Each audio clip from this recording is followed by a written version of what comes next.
Hello students, chapter number 14 probability की miscellaneous exercise start करेंगे इस वीडियो से। क्वेश्चन नंबर 1 देखिए। A box contains 10 red marbles, 20 blue marbles and 30 green marbles. 5 marbles are drawn from the box. What is the probability that number 1 all will be blue, number 2 at least 1 will be green. अब यहाँ पे 3 तरह के marbles हैं। Red marbles की counting है 10, blue marbles की counting है 20 और ग्रीन मार्बल्स की काउंटिंग है 30।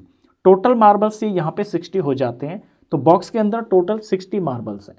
इन 60 मार्बल्स में से ना 5 मार्बल को बाहर निकालना है और इस बात की प्रोबेबिलिटी बताइए कि ऑल विल बी ब्लू, कि वो सारे के सारे ही ब्लू हों। देखिए, प्रोबेबिलिटी हमें फाइंड करनी है। प्रोबेबिलिटी का तो फॉर्मूला हमारे पास एक ही होता है, probability of happening an event is equal to favourable outcomes, ऊपर लिखते हैं हम, और नीचे लिखते हैं टोटल पॉसिबल आउटकम्स। तो ये दो चीज़ें मेरे को यहाँ पे पहले पता होनी चाहिए। सबसे पहले हम फाइंड करते हैं टोटल पॉसिबल आउटकम्स क्या हो सकते हैं। देखिए, यहाँ पर बॉक्स के अंदर टोटल जो मार्बल्स हैं, टोटल मार्बल्स हैं 60।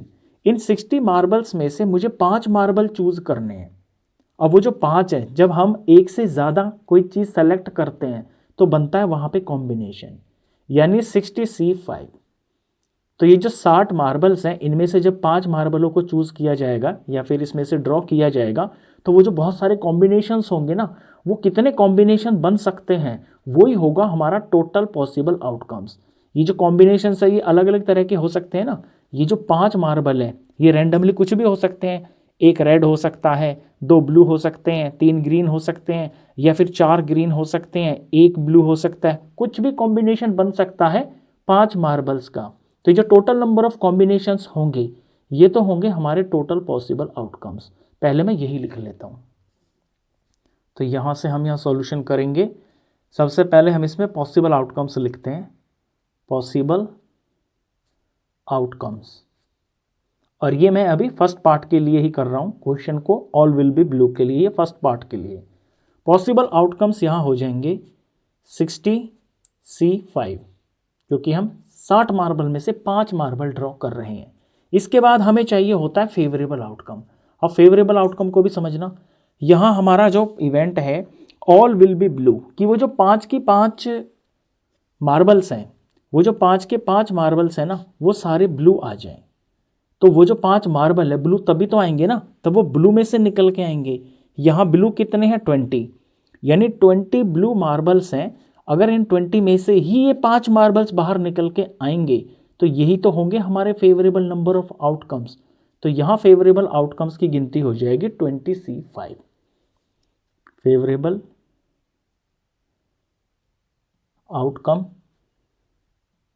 Outcomes for all will be blue. ऐसे पूरा लैंग्वेज में लिखेंगे कि सारी ही बॉल, सारे जो वहाँ पे मार्बल्स हैं वो सारे ब्लू आ जाएं। इसके फेवर में 20C5 इतने सारे कॉम्बिनेशंस बन सकते हैं। यानी जैसे 20 मार्बल्स है तो उन 20 मार्बल्स में से कोई भी 5 बाहर निकल के आ सकते हैं। अब हम यहाँ पे अपना सिंपल फॉर्मूला लगा देंगे प्रोबेबिलिटी वाला।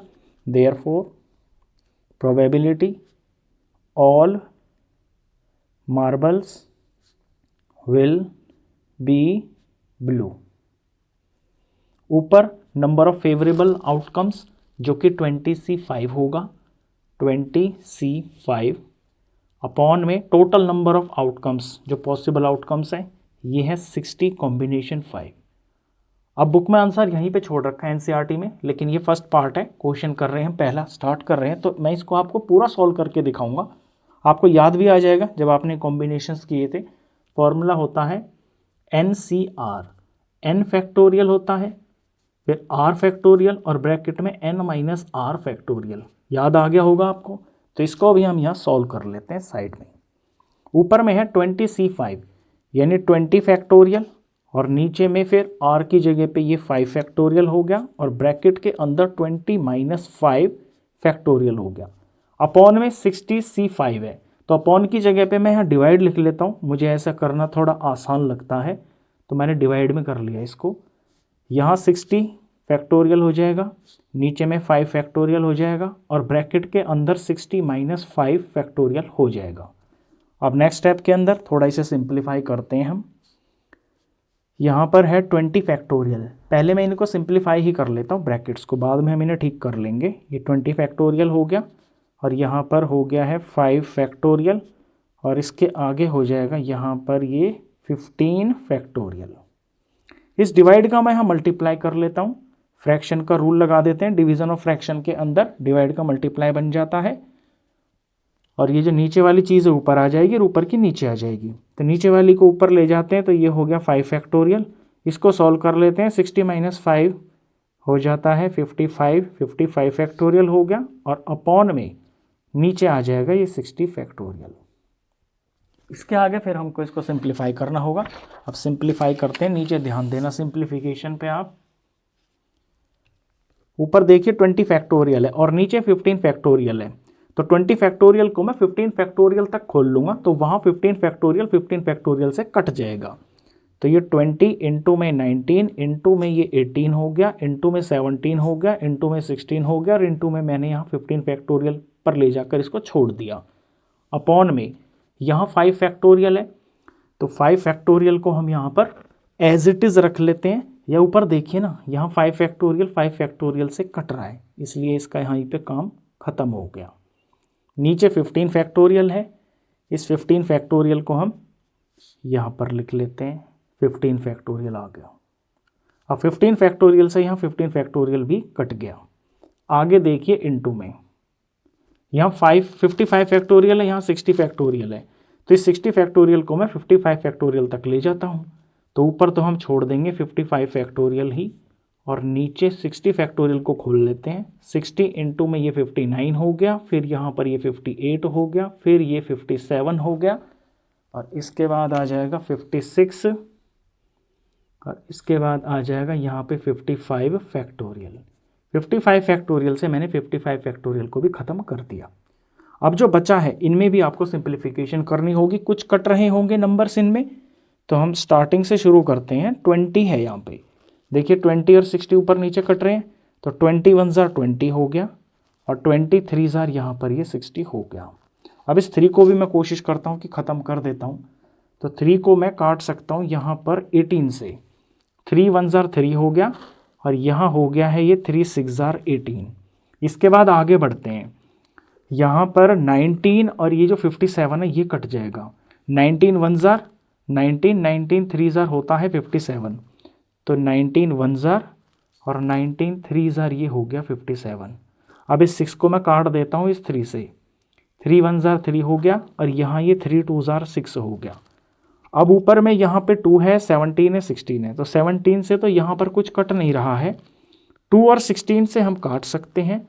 2 से मैं पहले 56 को उड़ा देता हूँ, 2 1 जार 2 हो गया और 28 दूनी 56 होता है, तो यहाँ 28 लिख लिया मैंने। अब यहाँ पर 17 से कुछ कटेगा नहीं, 16 है और यहाँ 28 है, ये दोनों के दोनों 4 के टेबल में आते हैं, तो ये 4 4 जार 16 हो गया और 4 7 जार आ गया है यहाँ पर 28। ऊपर 17 और 4 है, तो 4 को भी काट सकता हूँ मैं, यहाँ पर मेरे पास कटने के लिए 58 और 59 है, तो 58 जो है ये डिवाइड हो जाएगा 2 से, तो 4 को 2 से डिवाइड करूँगा तो 2 आ गया और 58 को 2 से डिवाइड कर लेते हैं तो ये आ जाएगा 29। अब गौर कीजिए, ऊपर 17 और यहाँ पे 2 है, तो नीचे ना तो कोई 17 से कट रहा है पूरा पूरा, ना कोई 2 से पूरा कट रहा है। जो बचा है एक बार मैं कॉपी कर लेता हूँ, यहाँ ऊपर 17 बच गया, इंटू में ये 2 बच गया, नीचे में 59 है, 29 है और यहाँ पर ये 7 है, ये है 59 इंटू में ये 29 है, इंटू में ये 7 है, यहाँ पे 17 दूनी 34 हो गया और इन तीनों का प्रोडक्ट आप करोगे 59 इंटू 29 इंटू में 7, ये वैल्यू आ जाएगी 11,977। तो ये फर्स्ट पार्ट का आंसर आ गया है। यहाँ पे मैंने आपको पूरा सॉल्व करके दिखाया है। ये वैसे बुक में आंसर यहीं पे छोड़ रखा है, अगर ये छोटे नंबर में आता है तो आप अपना आंसर यहाँ भी छोड़ सकते हो, अगर बड़े मार्क्स में आता है तो बेटर है कि आप पूरा सॉल्व कर दोगे। सेकंड पार्ट में भी यही सॉल्यूशन होगा इसी तरह से, वहाँ पे मैं सॉल्व करके नहीं दिखाऊंगा, वहाँ पे आप खुद कर सकते हो। फर्स्ट पार्ट का हमने आंसर निकाल दिया है जब सारी जो बॉल्स हैं वो ब्लू होंगी। अब सेकंड पार्ट के लिए काम करते हैं। सेकंड पार्ट में प्रोबेबिलिटी फाइंड करनी है। एटलीस्ट 1 विल बी ग्रीन, यानी उन 5 मार्बल में से कम एक तो ग्रीन हो। पहले मैं यहां सेकंड पार्ट के लिए पॉसिबल आउटकम्स ही लिख देता हूं, पॉसिबल आउटकम्स। ये तो वही रहेंगे जो हमारे फर्स्ट केस में थे, क्योंकि यहाँ टोटल जो मार्बल्स हैं वो 60 है और इन 60 मार्बल्स में से ही हमको 5 मार्बल्स ड्रॉ करने हैं। ये पॉसिबल आउटकम्स हो गया। अब बात करते हैं फेवरेबल की। देखिए यहाँ पर एटलीस्ट 1 विल बी ग्रीन बोला है। ये जो 5 मार्बल्स हैं इनमें से कम एक तो ग्रीन हो। अब जब कम से कम बोला है ना, जब भी एटलीस्ट होता है ना, यानी कम से कम उतना और उससे जो ऊपर की वैल्यू होती है वो इंक्लूड होती है। यानी कम से कम एक ग्रीन वाला जो इवेंट होगा वो भी जो है ना शामिल होगा, या फिर अगर 2 ग्रीन आ जाते हैं और बाकी कोई और कलर आ जाता है वो भी इस इवेंट के फेवर में होगा, या 3 ग्रीन आ जाए या 4 ग्रीन आ जाए या फिर पांचों के पांचों मार्बल ग्रीन आ जाएं। तो ऐसे जितने भी इवेंट्स होंगे ना जिनमें एक ग्रीन आ रहा है बाकी के कोई और कलर आ रहे हैं, या फिर 2 ग्रीन आ रहा है बाकी 3 किसी और कलर के आ रहे हैं, या 3 ग्रीन आ गए ये 2 किसी और कलर के आ गए, या 4 ग्रीन आ गए ये किसी और कलर का आ गया, ये सारे के सारे पांचों के पांचों मार्बल ग्रीन कलर के ही आ गए। ये सारे के सारे जो इवेंट्स हैं ना वो ये सारे के सारे जो आउटकम्स हैं ये इस इवेंट के फेवर में होंगे। अब ये तो डिफरेंट तरह के इवेंट्स होंगे, आउटकम जो भी होंगे ये, तो इनकी प्रोबेबिलिटी हम डायरेक्ट नहीं फाइंड कर सकते। तो इस तरह के केस में हम काम करते हैं नॉट के लिए, यानी हम नॉट ग्रीन की प्रोबेबिलिटी फाइंड कर लेते हैं और नॉट ग्रीन के साथ में फिर कॉम्प्लीमेंट उसका क्या हो जाएगा, ग्रीन। और ये हमें पता है कि probability of happening an event and probability of not happening an event ये बराबर होता है 1। बस इसी कॉन्सेप्ट का हम यहां पर यूज करेंगे। तो ग्रीन की प्रोबेबिलिटी हम डायरेक्ट नहीं फाइंड कर सकते, लेकिन नॉट ग्रीन की हम फाइंड कर सकते हैं। यहां हम ये देख लेंगे कि कितने मार्बल्स हैं जो नॉट ग्रीन है, उनमें से हम 5 मार्बल सेलेक्ट करेंगे तो नॉट ग्रीन की प्रोबेबिलिटी आ जाएगी।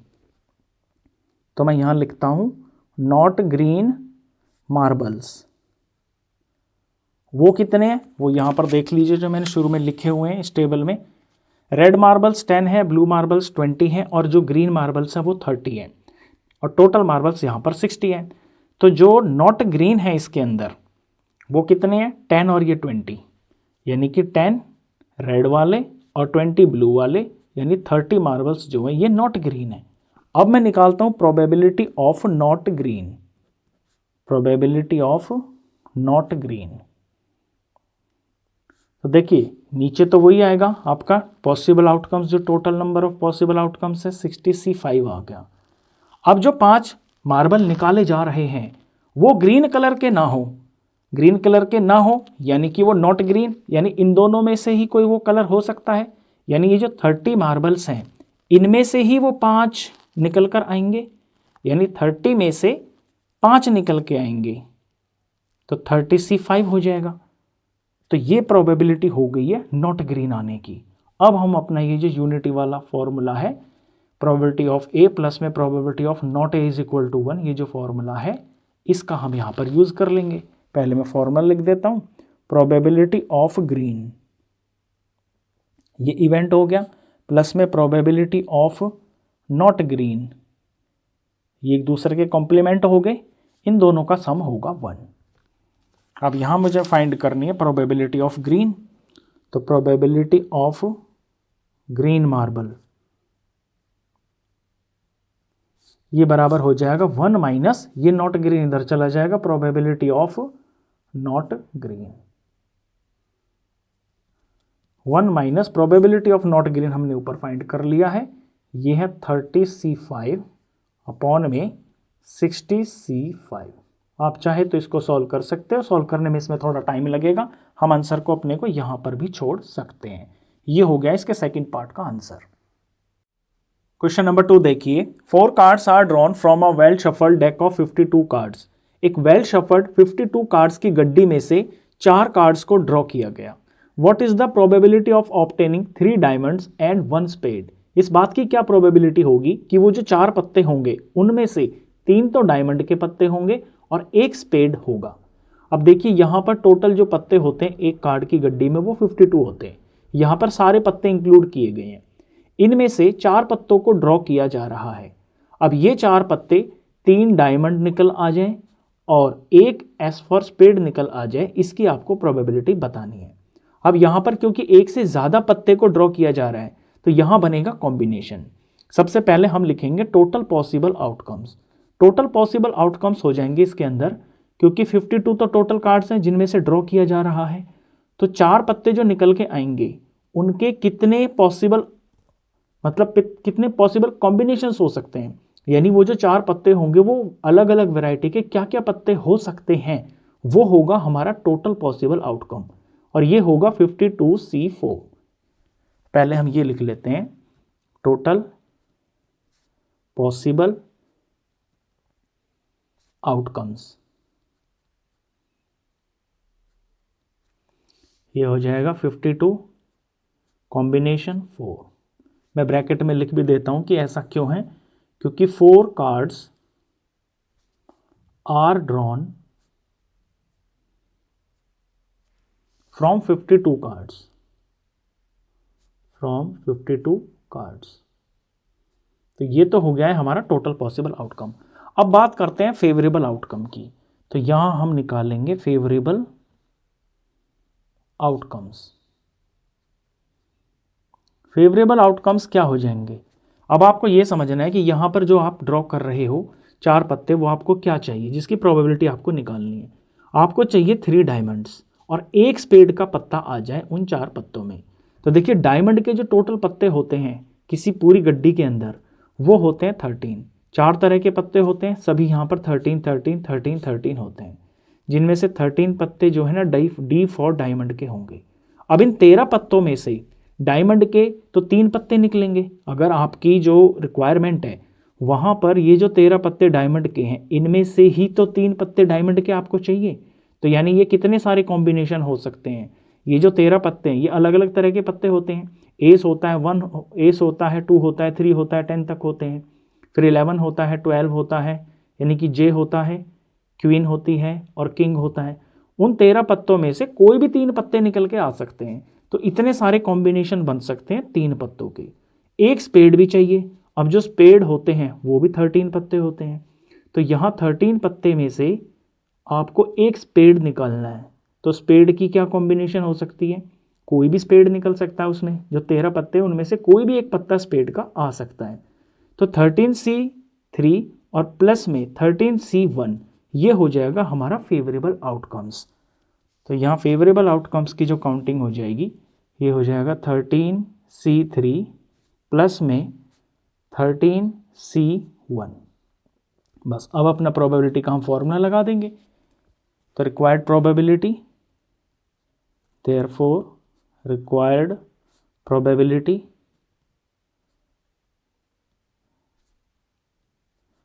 ऊपर में आएगा नंबर ऑफ फेवरेबल आउटकम्स जो कि है 13C3 प्लस में 13C1, नीचे टोटल पॉसिबल आउटकम्स जो कि है 52C4। ये हो गया है इस क्वेश्चन का आंसर।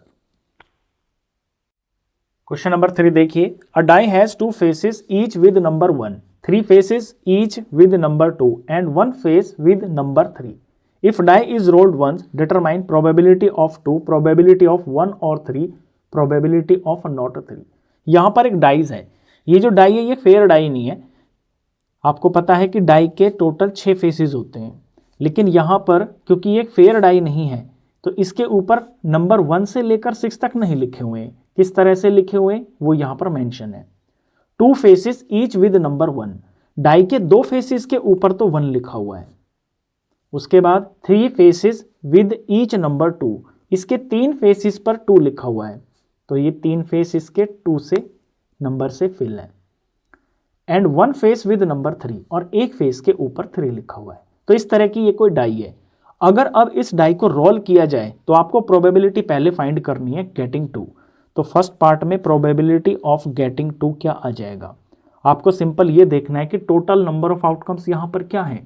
टोटल आउटकम्स जो है यहाँ पर वो तो 6 है, क्योंकि डाई के फेस होते हैं 6, तो टोटल आउटकम्स तो है यहाँ पर 6। अब प्रोबेबिलिटी ऑफ गेटिंग 2 ये देखना है कि कितने फेसेस के ऊपर 2 लिखा हुआ है।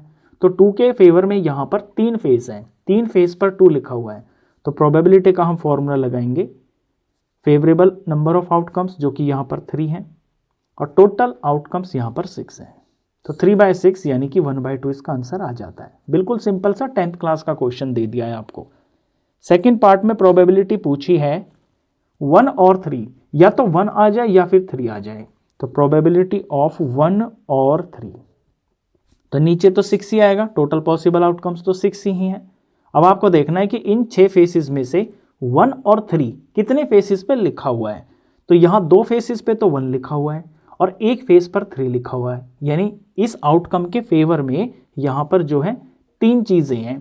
तो यहाँ पर 3 आ जाएगा, 3/6 इसकी प्रोबेबिलिटी भी 1/2 हो जाती है। तीसरा पॉइंट देखिए, तीसरे पॉइंट में बोला है प्रोबेबिलिटी ऑफ नॉट 3, यानी 3 ना आए। तो पॉसिबल आउटकम्स तो यहाँ पे टोटल 6 ही रहेंगे क्योंकि 6 में से ही निकाला जा रहा है। अब नॉट 3 की बात पूछी है। नॉट 3 यानी इन 6 फेसेस में ऐसे कितने फेसेस हैं जहां पर 3 नहीं लिखा गया है, वो होगा इस इवेंट के फेवर में आउटकम। तो ऐसे यहां पर 1 2 3 4 5 ऐसे फेसेस है जहां पर 3 नहीं लिखा गया है, तो ऊपर में 5 ही आ जाएगा। तो 5/6 इसकी प्रोबेबिलिटी हो जाएगी गेटिंग नॉट 3 की। ये इसका आंसर हो गया। क्वेश्चन नंबर 3 था ये। क्वेश्चन नंबर 4 देखिए, in a certain lottery 10,000 tickets are sold and 10 equal prizes are awarded.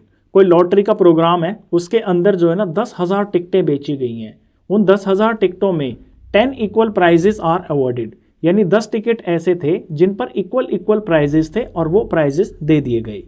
What is the probability of not getting a prize if you buy. हमारे पास 3 ऑप्शन है। यहाँ पे प्रोबेबिलिटी पूछी है नॉट गेटिंग अ प्राइज। इस बात की प्रोबेबिलिटी बताइए कि आपको प्राइस नहीं मिलेगा 3 केसेस के अंदर। अगर आप 1 टिकट खरीदते हो, अगर आप 2 टिकट खरीदते हो और अगर आप 10 टिकट खरीदते हो। तो जो इसमें क्वेश्चन में पहले गिवन है वो ज़रा ठीक से लिख लेते हैं। यहाँ पर जो टोटल टिकट्स हैं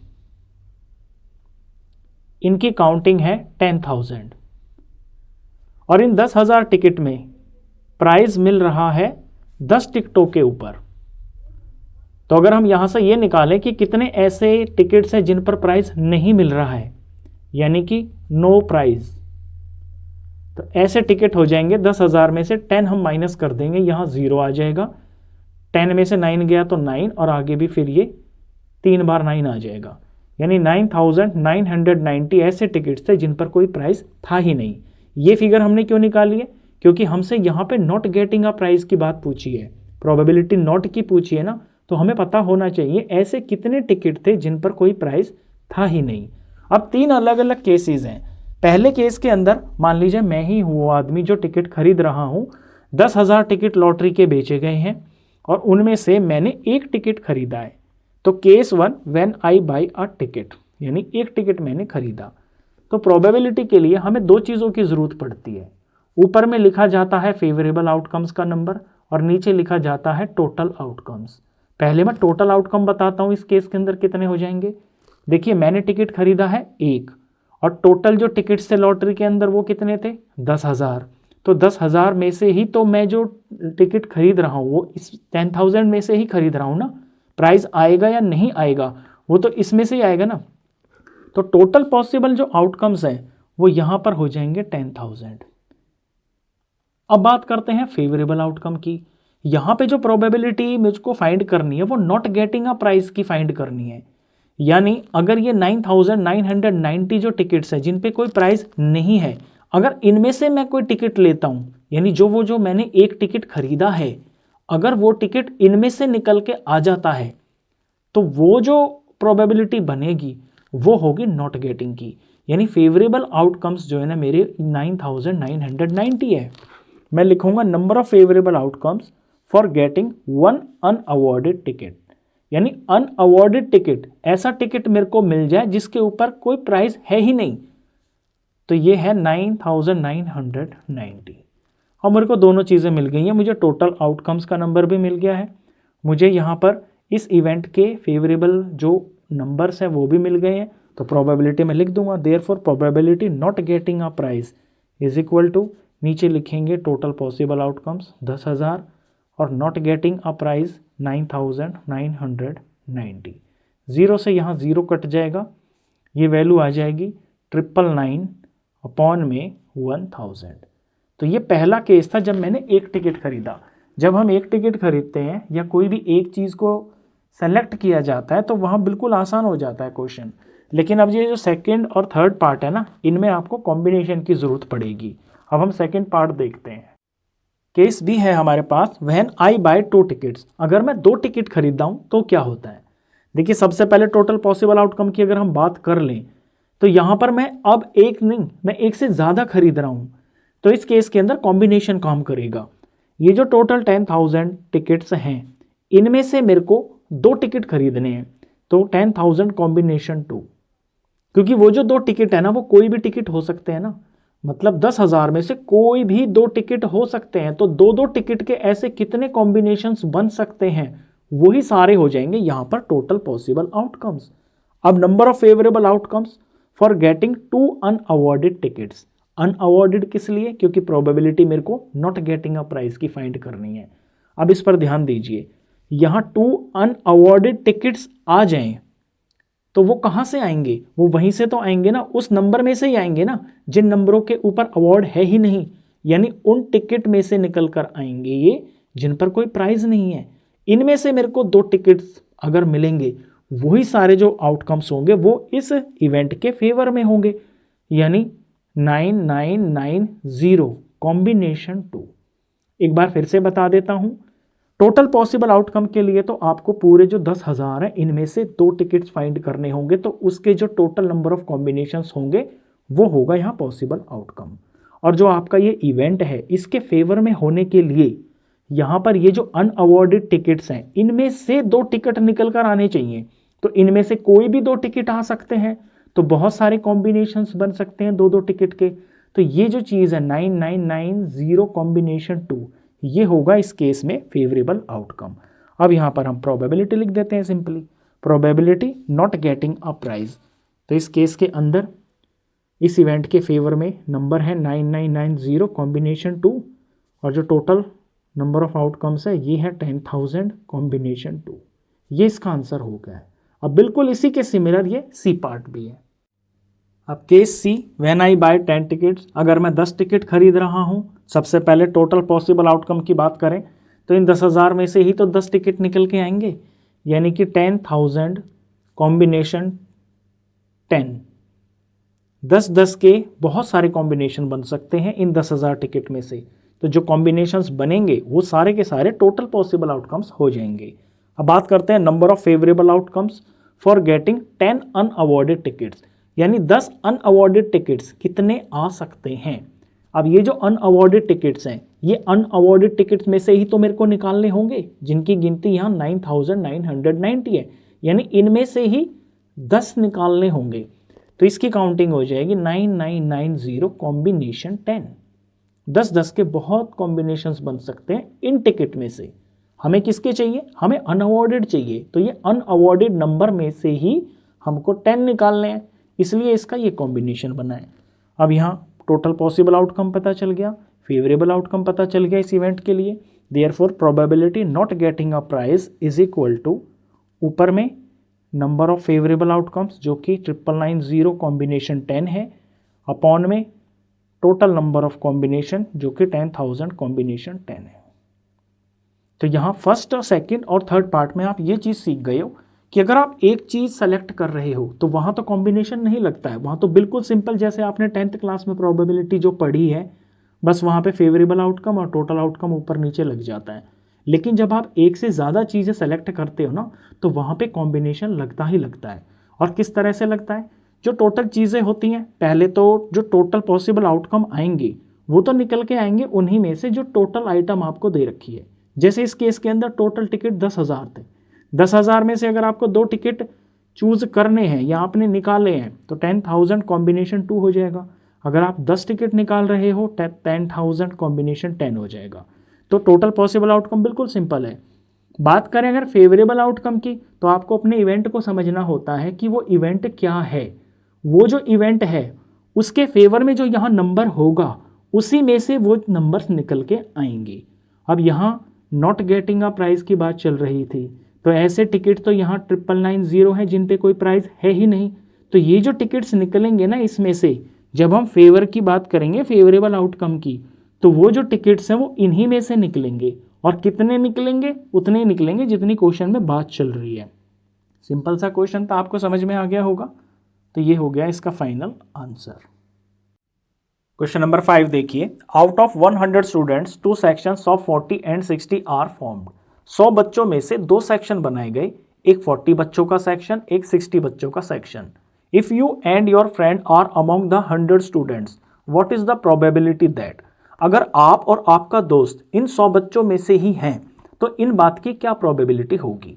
ए में you both enter the same section, यानी आप दोनों बच्चे जो हैं, आप दोनों जो फ्रेंड है वो किसी एक सेक्शन में ही आ जाएं, या फिर you both enter the different sections, या फिर आप दोनों दोस्त किसी अलग अलग सेक्शन में चले जाएं।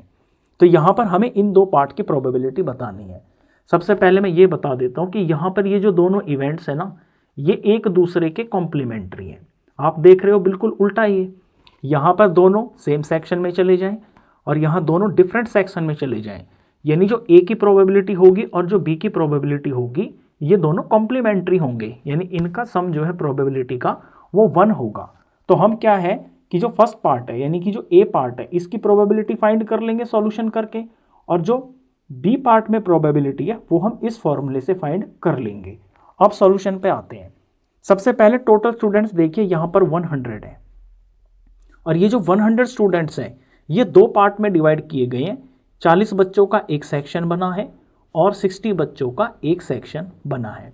प्रोबेबिलिटी के लिए हमें simple total number of outcomes चाहिए होते हैं नीचे, और ऊपर फेवरेबल आउटकम्स चाहिए होते हैं। तो पहले हम टोटल आउटकम्स पता करते हैं, वो कितने होंगे। यहाँ पर 100 बच्चों में से 2 बच्चों को सेलेक्ट करना है, तो जो टोटल पॉसिबल आउटकम्स होंगे यहाँ पर वो बिल्कुल सिंपल 100 कॉम्बिनेशन 2 आ जाएगा। यानी ये जो 100 बच्चे हैं, इन 100 बच्चों में से 2-2 बच्चों का अगर हम कॉम्बिनेशंस बनाएंगे तो उन कॉम्बिनेशंस के अंदर आप और आपका जो दोस्त है वो भी किसी ना किसी कॉम्बिनेशन में तो ज़रूर होगा। तो ये बहुत सारे कॉम्बिनेशंस जो बनेंगे, जितने भी पॉसिबल कॉम्बिनेशन बन सकते हैं इन 100 बच्चों में से 2-2 बच्चों के, वही टोटल पॉसिबल आउटकम हो जाएगा। अब आते हैं नंबर ऑफ फेवरेबल आउटकम के लिए। यहाँ थोड़ा ध्यान से समझना होगा आपको कि फेवरेबल आउटकम इसमें क्या हो जाएगा। 2 सेक्शन है, एक है 40 बच्चों का, एक है 60 बच्चों का। तो अगर आप दोनों दोस्त एक ही क्लास के अंदर आ जाएं, एक ही सेक्शन में आ जाएं, यानी कि 40 बच्चों में से आप 2 आ जाएं, यानी जो आप दोनों हैं वो इन 40 बच्चों में से ही सेलेक्ट हो जाएं, या फिर ऐसा हो कि आप दोनों ये जो सेक्शन दूसरा वाला है इसमें से सेलेक्ट हो जाएं। तो जब 40 बच्चों में से 2 सेलेक्ट होंगे तो ये जो डिफरेंट अलग अलग तरह के कॉम्बिनेशंस बनेंगे, इनमें से आप 2 भी हो सकते हो, आप और आपका दोस्त, या फिर ये जो 60 बच्चों में से 2 बच्चे बाहर निकलेंगे, सेलेक्ट होंगे, इन कॉम्बिनेशंस में से किसी 2 कॉम्बिनेशन में, यानी किसी पर्टिकुलर कॉम्बिनेशन के अंदर आप दोनों दोस्त हो सकते हो। तो 40 कॉम्बिनेशन 2 और ये जो 60 कॉम्बिनेशन 2 है, इन दोनों के जो कंबाइंड टोटल पॉसिबल आउटकम्स होंगे ना, वो इस इवेंट के फेवर में होंगे। तो यहाँ टोटल जो नंबर ऑफ फेवरेबल आउटकम्स होंगे उसमें हमको इनका एडिशन करना होगा। तो 40 कॉम्बिनेशन 2 प्लस में 60 कॉम्बिनेशन 2, ये हो जाएगा नंबर ऑफ फेवरेबल आउटकम्स। यही इसमें मेन चीज़ थी क्वेश्चन में जो आपको समझनी थी। अब हमें दोनों चीज़ मिल गई हैं, पॉसिबल आउटकम मिल गया, फेवरेबल आउटकम मिल गया। Therefore probability both enter in the same section, ये हो जाएगी। ऊपर हम लिखेंगे फेवरेबल आउटकम्स, इनकी गिनती है 40 कॉम्बिनेशन 2 प्लस में 60 कॉम्बिनेशन 2, और टोटल हमने पहले निकाला हुआ है, 100 बच्चों में से ही 2 बच्चों को सेलेक्ट करना है। तो ये होगा इसका आंसर। यहाँ छोड़ सकते हैं इसको, लेकिन मैं इसको आपको पूरा सॉल्व करके दिखाता हूँ। इसको हम सॉल्व कर ही लेते हैं। ऊपर देखिए 40 कॉम्बिनेशन 2 है, तो यहाँ पे हम कॉम्बिनेशन का फॉर्मूला लगाएंगे। आपको पता होगा NCR बराबर होता है n फैक्टोरियल अपॉन में C factorial, sorry NCR n factorial R factorial और यहाँ n माइनस R फैक्टोरियल। पीछे बहुत बार कर चुके हैं हम यहाँ। तो यहाँ 40C कॉम्बिनेशन 2 यानी 40 फैक्टोरियल अपॉन में 2 फैक्टोरियल और ब्रैकेट के अंदर 40 माइनस 2 फैक्टोरियल। फिर इसके साथ में प्लस में है 60C2, यहाँ जाएगा 60 फैक्टोरियल अपॉन में 2 फैक्टोरियल और ब्रैकेट के अंदर 60 माइनस 2 फैक्टोरियल। अब इस सब के डिवाइड में 100C2 भी है, तो इस सब के नीचे हम लिख देंगे 100C2। इसको भी खोलते हैं यहाँ पे 100 फैक्टोरियल अपॉन में 2 फैक्टोरियल इन ब्रैकेट 100, अब दिखेगा आपको माइनस 2 फैक्टोरियल। यहाँ तक सिंपल है। इसके आगे सॉल्यूशन करना है सिंपली, तो सॉल्यूशन पे थोड़ा ध्यान देना, कैलकुलेशन है और कुछ भी नहीं बचा है क्वेश्चन के अंदर। इधर देखिए यहाँ 40 फैक्टोरियल ऊपर है और नीचे 40 माइनस 2 फैक्टोरियल लिखा हुआ है। 40 माइनस 2 का मतलब हो गया 38 फैक्टोरियल, तो यानी 38 फैक्टोरियल तक मैं ऊपर खोल लेता हूँ, वो कट जाएगा 38 फैक्टोरियल आपस में। तो 40 इंटू में 39 इंटू में 38 फैक्टोरियल, ये मैंने ऊपर खोल लिया 40 फैक्टोरियल को, और नीचे 2 फैक्टोरियल यानी 2 इंटू 1, और इसके मल्टीप्लाई में यहाँ 40 माइनस 2 यानी कि ये 38 फैक्टोरियल हो गया। 38 फैक्टोरियल से यहाँ 38 फैक्टोरियल काट दिया मैंने, ये 2 1 ज़ा 2 और यहाँ पर ये 40 कट के 20 आ गया।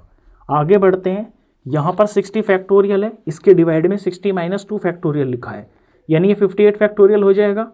60 को मैं 58 तक खोल लेता हूँ, 60 इंटू में 59 इंटू में 58 फैक्टोरियल अपॉन में 2 फैक्टोरियल यानी 2 इंटू 1, और इसके मल्टीप्लाई में फिर यहाँ पर आ जाएगा 58 फैक्टोरियल। 58 फैक्टोरियल से 58 फैक्टोरियल कट गया, यहाँ 2 1 ज़ा 2 और यहाँ कट कर ये 60 30 आ गया। ये तो हमने न्यूमरेटर का काम कर दिया, डिनोमिनेटर में भी यही काम करेंगे। 100 फैक्टोरियल ऊपर है, नीचे 100 माइनस 2 98 हो जाएगा, तो इस 100 को मैं 98 तक ले जाता हूँ। 100 इंटू 99 इंटू में 98 फैक्टोरियल और अपॉन में 2 फैक्टोरियल इंटू 1 और इंटू में ये 98 फैक्टोरियल हो गया। 98 फैक्टोरियल 98 से कट गया पूरा फैक्टोरियल से, यहाँ 2 1 ज़ा 2 और ये 100 कट कर यहाँ पर 50 आ गया। कैलकुलेशन बिल्कुल आसान है इस क्वेश्चन के अंदर। अब जो बचा है इन्हें सिंप्लीफाई कर लेते हैं। यहाँ पे 20 इंटू 39, ये जो 20 इंटू 39 आप देख रहे हो, इसका आपको प्रोडक्ट करना पड़ेगा। तो 20 को 39 से मल्टीप्लाई करने पर 780 आ जाएगा। यहाँ पे नीचे तो कुछ बचा ही नहीं है, आगे ये प्लस हो गया। 30 इंटू 59 बचा है सिर्फ, बाकी सब कुछ कट चुका है। 30 को 59 से मल्टीप्लाई करेंगे 1770 आ जाएगा। नीचे देखिए यहाँ सब कुछ कट गया है, यहाँ 50 इंटू 99 बचा है, इनका प्रोडक्ट करेंगे ये 4950 आ जाएगा। इसके बाद 780 और 1770 को हम प्लस कर लेंगे, ये आ जाएगा 2550 और नीचे लिखा है 4950। यहाँ 0 से 0 कट जाएगा, फाइनली ये आ जाएगा 255 और यहाँ पर ये 495। अब मैं देख रहा हूँ कि ये डिवाइड भी हो रहे हैं, ये पीछे 5 है, यहाँ भी पीछे 5 है, 5 से मैंने डिवाइड कर सकता हूँ यानी काट सकता हूँ, तो आगे लिख देता हूँ काट के।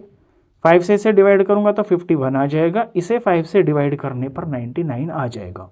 अब यहाँ डिविजिबिलिटी बाय 3 का रूल लग रहा है, दोनों 3 से डिवाइड हो जाएंगे। 17 3 ज़ार 51 होता है, 99 को 3 से डिवाइड करने पर 33 आता है। अब ये कटना बंद हो गए हैं, यानी ये तो हो गया आपके ए पार्ट का आंसर कि आप और आपका दोस्त दोनों के दोनों एक ही क्लास में एंटर कर जाओ, यानी एक ही सेक्शन में आपका नाम लिख जाए, इसकी प्रोबेबिलिटी 17/33 है। अब हम करते हैं इसका बी पार्ट। बी पार्ट में प्रोबेबिलिटी बतानी है कि both enter in the different sections. ये मैंने आपको शुरू में ही बता दिया था कि ए और बी ये दोनों इवेंट एक दूसरे के कॉम्प्लीमेंट्री हैं, तो अगर मुझे इस इवेंट की प्रोबेबिलिटी फाइंड करनी है तो ये हो जाएगी 1 minus probability of both enter in same section. बस अब यहाँ पे हम वैल्यू लगा देते हैं, ये 1 हो गया, ये माइनस हो गया, दोनों एक ही सेक्शन में एंटर कर जाएं। ये प्रोबेबिलिटी हमने फाइंड की है 17/33, 17/33। सॉल्व करेंगे, 33 एलसीएम आ जाएगा, 33 1 ज़ार 33 ऊपर आ गया, माइनस आगे 17 आ गया, 33 में से 17 माइनस करने पर हमें वैल्यू मिल जाएगी ये 16/33। तो ये इस पार्ट का आंसर आ गया है। ये क्वेश्चन नंबर था आपका 5th। क्वेश्चन नंबर 6 देखिए, 3 letters are dictated to 3 persons and an envelope is addressed to each of them. The letters are inserted into the envelopes at random so that each envelope contains exactly one letter. Find the probability that at least one letter is in its proper envelope. यहाँ पे 3 letters को तैयार किया गया है, 1 2 3, ये 3 letters हैं। इन 3 letters को 3 अलग अलग लोगों को भेजना है और जिन लोगों को भेजना है उनको एनवेलप के अंदर भेजना है, तो 3 एनवेलप भी होंगे। अब इन 3 एनवेलप पे हर एक पर जो है ना पर्टिकुलर आदमी का एड्रेस होगा जिसको ये लेटर्स भेजने हैं। अब यहाँ हो क्या रहा है, यहाँ पे बोला है कि इन लेटर्स को जो है ना रैंडमली इन एनवेलप्स के अंदर डाल दिया है। रैंडमली से मतलब है बिना देखे कि किस लेटर को किस आदमी को भेजना है, किसी को कहीं डाल दिया, किसी को कहीं डाल दिया, इस तरह से। अब आपको प्रोबेबिलिटी फाइंड करनी है कि at least one letter is in its proper envelope, कि कम से कम एक लेटर ना अपने सही एनवेलप में चला जाए, इस बात की प्रोबेबिलिटी। अब यहाँ पर ध्यान देना कि एट लीस्ट बोला है, एट लीस्ट वन, तो यानी 1 वाला भी शामिल होगा और 1 से जो ज़्यादा है यानी कि 2 वाला भी होगा और 3 वाला भी होगा। यानी अगर 2 लेटर भी ठीक जगह पे चले जाते हैं तो वो भी जो इसके अंदर आउटकम है वो भी माना जाएगा, और अगर तीनों लेटर्स सही एनवेलप में डल जाते हैं तो वो आउटकम भी इसके अंदर फेवरेबल में माना जाएगा। अब यहाँ इसको क्वेश्चन को करने के लिए सबसे पहले तो जो लेटर्स है ना 3 और ये जो 3 एनवेलप हैं मैं इनका नाम रख लेता हूँ। मान लीजिए जो 3 लेटर्स हैं इनका नाम हमने रख लिया लेटर 1, लेटर 2 और ये लेटर 3, और इनके जो रेस्पेक्टिव एनवेलप्स हैं जिनमें इनको डलना है एनवेलप्स, इनका नाम रख लेते हैं एनवेलप 1, एनवेलप 2 और एनवेलप 3। सही क्या होगा कि लेटर 1 को एनवेलप 1 में जाना चाहिए, लेटर 2 को एनवेलप 2 में जाना चाहिए और लेटर 3 को एनवेलप 3 में जाना चाहिए। अब यहाँ पॉसिबल केसेस क्या हो सकते हैं, पॉसिबल आउटकम क्या हो सकते हैं अगर इनको रैंडमली इधर उधर डाल दिया जाए। उन पॉसिबल आउटकम्स को हम लिखेंगे सैम्पल स्पेस के अंदर। तो यहाँ इसका बनाते हैं सैम्पल स्पेस। अब ये जो पॉसिबल आउटकम्स हैं इनको आपको यहाँ समझना होगा शीट के ऊपर, प्रॉपर से यहाँ पे समझिए। सबसे बेस्ट केस में क्या हो सकता है कि लकीली जो लेटर 1 है वो एनवेलप 1 के अंदर ही चला जाए, ऐसा हो सकता है। लेटर 2 एनवेलप 2 के अंदर ही चला जाए, या लेटर 3 एनवेलप 3 के अंदर ही चला जाए, ऐसा बिल्कुल हो सकता है। तो पहला जो इसके अंदर सैम्पल स्पेस बन गया, लेटर 1 एनवेलप 1 के अंदर चला जाए और लेटर 2 एनवेलप 2 के अंदर चला जाए और लेटर 3 ये एनवेलप 3 के अंदर चला जाए। ये चीज़ हो गई है। दूसरा केस समझिए क्या हो सकता है। दूसरा केस ये हो सकता है कि लेटर 1 तो एनवेलप 1 के अंदर चला जाए, यानी एक लेटर सही एनवेलप में चला जाए पहला वाला, और ये जो दो बाकी के हैं ना ये गलत चले जाएं, यानी लेटर 2 तो चला जाए एनवेलप 3 में और लेटर 3 चला जाए एनवेलप 2 में। ये चीज़ हो सकती है। तो ये भी सैम्पल स्पेस का एक एलिमेंट हो गया है। अब इसको लिखते हैं लेटर 1 एनवेलप 1 में चला जाए, लेटर 2 जो है वो एनवेलप 3 में चला जाए और लेटर 3 जो है ये एनवेलप 2 में चला जाए। यहाँ बात समझ गए आप। इससे नेक्स्ट ये हो सकता है कि लेटर 2 एनवेलप 2 में चला जाए, यानी ये वाला जो है ठीक हो जाए, लेटर 2 अपने सही एनवेलप में चला जाए, और ये जो लेटर 1 है और ये जो लेटर 3 है ये गलत चले जाए। गलत जाने का मतलब है कि लेटर 1 तो चला जाए एनवेलप 3 में और लेटर 3 चला जाए एनवेलप 1 में, ये हो सकता है। अब इसको लिख लेते हैं। जो सही जा रहा है उसे मैं पहले लिख रहा हूँ ताकि हम लास्ट में कैलकुलेट कर सकें। लेटर 2 एनवेलप 2 में चला जाए और लेटर 1 जो है ये एनवेलप 3 में चला जाए और जो लेटर 3 है ये एनवेलप 1 में चला जाए। ये समझ गए। अब आगे बढ़ते हैं। देखिए जिस पैटर्न में मैं लिख रहा हूँ ना, इस पैटर्न में आप समझोगे और लिखोगे तो आपसे गलती नहीं होगी। यहाँ पहले मैंने तीनों को साथ कर दिया, फिर यहाँ पे लेटर 1 को ठीक डाल दिया, फिर लेटर 2 को ठीक डाल दिया। अब मैं लेटर 3 को ठीक जगह पे डाल देता हूँ, यानी लेटर 3 एनवेलप 3 में चला जाए और ये दोनों इंटरचेंज हो जाए। लेटर 1 एनवेलप 2 में चला जाए, लेटर 2 एनवेलप 1 में चला जाए। अब इसको लिखते हैं, ये चौथा वाला आउटकम है पॉसिबल। तो लेटर 3 तो चला जाए एनवेलप 3 के अंदर ही और लेटर 1 चला जाए एनवेलप 2 के अंदर और लेटर 2 चला जाए एनवेलप 1 के अंदर। ये हो गया। ये जो 4 केसेस है ना, ये बिल्कुल आसान है, पैटर्न वाइज आप समझ जाओगे। दिक्कत आएगी इन वाले, इसमें टोटल जो केस बनेंगे ना ये 6 बनेंगे, तो 5वें और 6ठे को थोड़ा ध्यान से देखना। अब यहाँ पर हम क्या करते हैं कि लेटर 1 और लेटर 2 को हम इस तरह से कॉम्बिनेशन बनाते हैं इसका पैरेलल में कि लेटर 1 एनवेलप 2 में चला जाए और जो लेटर 2 है ये एनवेलप 3 में चला जाए। अब भी ये गलत ही जा रहे हैं, और लेटर 3 जो है वो एनवेलप 1 में चला जाए, अब भी ये गलत ही जा रहे हैं। तो इस 5वें वाले आउटकम में कोई भी लेटर अपनी सही जगह पे नहीं गया है। अब इनका मैं पेयर लिख लेता हूँ कि लेटर 1 एनवेलप 2 में चला जाए और लेटर 2 जो है ये एनवेलप 3 में चला जाए, और जो लेटर 3 है ये एनवेलप 1 में चला जाए। एक तो चीज़ ये हो गई है।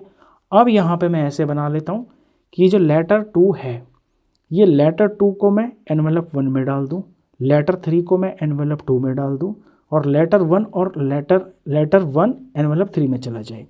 तो ज़रा पैटर्न को ध्यान देना किस तरह से मैंने 5 और 6ठा आउटकम लिखा है। यहाँ इस तरह से मैंने पैरेलल बना दिया है L1 और L2 की हेल्प से, ये पैरेलल लाइन बना दी, ये ऐसे क्रॉस ट्रांसवर्सल हो गया। इधर मैंने ये कर दिया उल्टा कि लेटर 2 और लेटर 3 से मैंने पैरेलल कॉम्बिनेशन बना दिया, और ये तीसरा जो है ये ऐसे ट्रांसवर्सल हो गया। तो मैं यहाँ पे 5 लिख चुका हूँ, अब ये 6ठा हम लिख रहे हैं। तो लेटर 1 एनवेलप 3, लेटर 1 एनवेलप 3, और लेटर 2 एनवेलप 1, और लेटर 3 ये एनवेलप 2। इनसे अलग और कोई पॉसिबल आउटकम नहीं हो सकता है। 1 2 3 4 5 6 यही 6 पॉसिबल आउटकम्स होंगे। आप इनको इसी तरह से लिखना जैसे मैंने ये पैटर्न वाइज आपको समझाएंगे। यहाँ पर ये सैंपल स्पेस हो जाता है क्लोज। अब हमसे प्रोबेबिलिटी पूछी थी कि एटलीस्ट एक लेटर अपने सही एनवेलप में चला जाए। तो ये जो मैंने आपको पहले 4 आउटकम्स बताए हैं ना, इनमें यही हो रहा है। यहाँ पे तीनों के तीनों जो लेटर्स हैं वो अपनी सही जगह पे जा रहे हैं। मैंने बताया ना एटलीस्ट के लिए क्या है, एटलीस्ट में 1 वाला तो होगा ही, 2 वाला भी होगा, 3 वाला भी होगा, जो भी 1 से ज़्यादा होंगे वो भी होंगे और 1 भी होगा। सेकंड के अंदर एक लेटर सही जगह पे जा रहा है, थर्ड के अंदर यहाँ पर एक लेटर सही जगह पे जा रहा है, और इसके बाद यहाँ पर एक लेटर सही पे जा रहा है।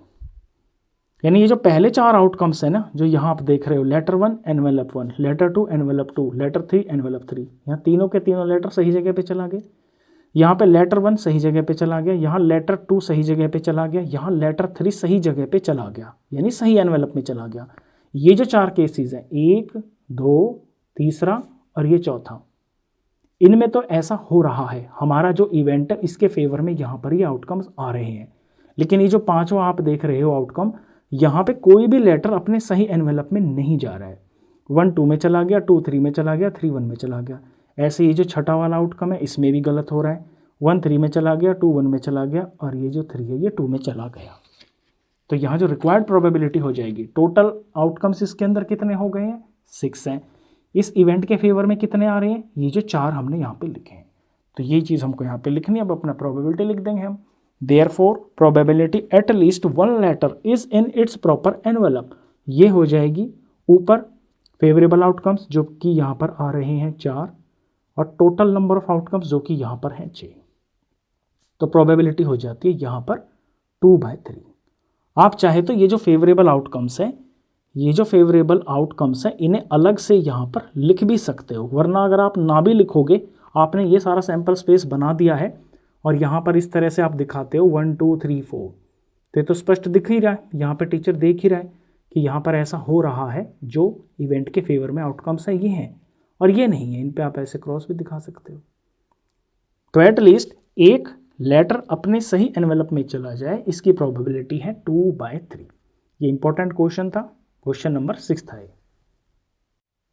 अब करते हैं question number 7। A and B are 2 events, A और बी 2 इवेंट्स हैं, such that probability of A is equal to 0.54, probability of B is equal to 0.69 and probability of A intersection B is equal to 0.35।